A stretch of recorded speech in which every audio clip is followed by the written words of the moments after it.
আজকে আমরা ইংরেজি বানানের একটি নতুন নিয়ম শিখব। আপনারা যারা আমার ক্লাসগুলো নিয়মিত করেন তারা নিশ্চয় জানেন যে এখন চলছে ইংরেজি বানান, উচ্চারণ এবং রিডিং শেখার ফ্রি কোর্স, যেখানে আপনাদের শেখানো হচ্ছে ইংরেজি বানানের সমস্ত নিয়মগুলো উদাহরণসহ। তাই তো ধীরে ধীরে আপনাদেরকে সমস্ত নিয়মগুলোই শিখিয়ে দেওয়া হবে, ঠিক আছে? তো হ্যালো গাইজ, আমি রাফি আর আপনারা দেখছেন রাফিজ ইংলিশ। আমাদের আজকের প্রথম শব্দ সিস্টার। আমরা সবাই নিশ্চয়ই এই শব্দটা জানি, তাই না? তাহলে চলুন দেখি এই শব্দটার বানানটা কিভাবে হলো। তো দেখো, প্রথমে শব্দটাকে ভেঙে নিতে হবে। এই শব্দটাকে ভাঙলে আমরা প্রথমে পাই দন্তস্ব, তারপরে পাই ইকার, তারপরে আবার পাই দন্তস্ব, তারপরে ট, তারপরে আকার এবং সবশেষে পাই র। ব্যাস, ভাঙা হয়ে গেল সিস্টার। এবার এদের ইংরেজি প্রতিবর্ণগুলো বসানো যাক। আমরা সবাই তো ইংরেজি প্রতিবর্ণগুলো শিখে নিয়েছি অলরেডি, তাই না? তো দেখো, সবার প্রথমে আছে দন্তস্ব, তাই দন্তস্ব এর পরিবর্তে নিতে হবে এস, কারণ আমরা জানি যে দন্তস্ব এর ইংরেজি প্রতিবর্ণ হলো এস। তারপরে আছে ইকার, সেজন্য নিতে হবে আই। কি ঠিক তো? কারণ আমরা শিখেছি যে আই দিবে ই বা ইকারের সাউন্ড, তাই না? তাহলে এস আই মিলে হলো সি। তারপরে আবার আছে দন্তস্ব, যার জন্য আবারও নিতে হবে এস, তাহলে এস আই এস মিলে হয়ে গেল সিস। তারপরে ট আছে, সে কারণে নিলাম টি। তারপরে দেখো আকার আছে, এই জায়গাটা একটু ভালো করে লক্ষ্য করো। আমরা জানি আকারের জন্য এ বসে, তাই তো? কিন্তু এখানে লক্ষ্য করলে দেখবে যে শব্দের শেষে আকারের পরে একটা র আছে, অর্থাৎ আর আছে। এখন নিয়মটা হলো, কোনো শব্দের শেষে, আমি আবারও বলছি, দেখো কোথায়? শব্দের শেষে কিন্তু আ বা আকারের পরে যদি র থাকে, তাহলে সেই আ বা আকারের জন্য এ না বসে ই বসাতে হয়, এবং র এর পরিবর্তে আর তো বসবেই। সুতরাং ই আর মিলে হবে আর। বোঝা গেল?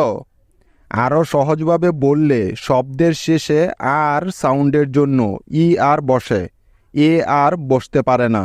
ঠিক আছে? মনে থাকবে তো? এই নিয়মটা কিন্তু খুব ভালো করে মুখস্থ করে নাও, সারা জীবন কাজে লাগবে, কারণ নিয়মটা কিন্তু খুবই গুরুত্বপূর্ণ। বুঝতে পেরেছ? তাহলে আকারের জন্য এখানে নিলাম ই, তাহলে টি ই মিলে হলো টা, সিস্টা। এবং শেষে আছে র, তাই নিলাম আর, অর্থাৎ ট যোগ আর হয়ে গেল টার, সিস্টার। এখন দেখো এই শব্দটিতে কি কি সিলেবল পেলাম আমরা। এস আই এস সিস এবং টি ই আর টার, সিস্টার। সিস্টার মানে বোন বা দিদি। আমাদের পরবর্তী শব্দ ফাদার। প্রথমে শব্দটাকে ভেঙে নিব, তাই তো? এই শব্দটাকে ভাঙলে আমরা পাবো প্রথমে ফ, তারপরে আকার, তারপরে দ, তারপরে আবারও আকার এবং সবশেষে পাবো র। ব্যাস, হয়ে গেল ফাদার। এখন এদের ইংরেজি প্রতিবর্ণগুলো বসিয়ে নেওয়া যাক। যেমন প্রথমে আছে ফ, তাই নিলাম এফ। ফ এরপরে আকার আছে, সেজন্য নিলাম এ, কারণ আমরা জানি আকারের জন্য এ বসে, তাহলে এফ এ মিলে হলো ফা। তারপরে দ আছে, সেজন্য নিতে হবে টি এইচ। তারপরে আকার আছে। এখন তোমরা কেউ বলতে পারবে যে এখানে আকারের পরিবর্তে কি বসবে? একদম ঠিক, ই বসবে। কারণ কি? দেখো, এই শব্দটা শেষে র আছে এবং র এর আগে আকার আছে, তাই এই আকারের জন্য ই বসবে। তাহলে টি এইচ ই মিলে হলো দা। এটা কিন্তু একটা ওয়ার্ড প্যাটার্ন। এবং শেষে র এর জন্য বসবে আর, তাহলে টি এইচ ই আর মিলে হলো দার। অর্থাৎ শেষে আর সাউন্ডের জন্য ই আর নিতে হলো, তার মানে দ যোগ আর মিলে হলো দার। ঠিক আছে? মনে থাকবে তো? তাহলে টি এইচ ই আর হয়ে গেল দার। এটা হলো একটা ওয়ার্ড প্যাটার্ন, অর্থাৎ যেখানেই পাবে THER এই 4টি বর্ণ একসাথে, সেখানেই তাকে উচ্চারণ করবে দার, এভাবে। ঠিক আছে, এটা ভালো করে মাথায় রেখো। তাহলে এখন দেখো এই শব্দটার মধ্যে কি কি সিলেবল আছে। FA ফা এবং THER দার, ফাদার। ফাদার মানে বাবা। তার পরের শব্দ সিলভার। এই শব্দটাকে বানান করার জন্য প্রথমে আমরা শব্দটিকে ভেঙে নিব। এই শব্দটাকে ভাঙলে আমরা প্রথমে পাব দন্তস্ব, তারপরে ইকার, তারপরে ল, তারপরে ভ, তারপরে আকার এবং শেষে পাব র। ব্যাস হয়ে গেল সিলভার। এবার আমাদের কাজ হলো এদের ইংরেজি প্রতিবর্ণগুলো বসানো, তাই তো? যেমন প্রথমে আছে দন্তস্ব, যার জন্য নিতে হবে এস। দন্তস্ব এরপরে ইকার আছে, তাই নিলাম আই। তাহলে SI মিলে হলো সি।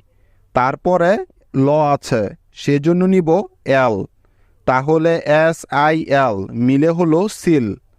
তারপরে ভ আছে, তাই নিতে হবে ভি। তারপরে আকার আছে, সেজন্য নিতে হবে ই, কেননা এখানে আকারের পরে র আছে এবং রটা শব্দের শেষে আছে। তাহলে VE মিলে হলো ভা, সিলভা। এবং শেষের র এর জন্য নিব আর, অর্থাৎ VER মিলে হয়ে গেল ভার, সিলভার। এখন এই শব্দটিতে কি কি সিলেবল পেলাম দেখো।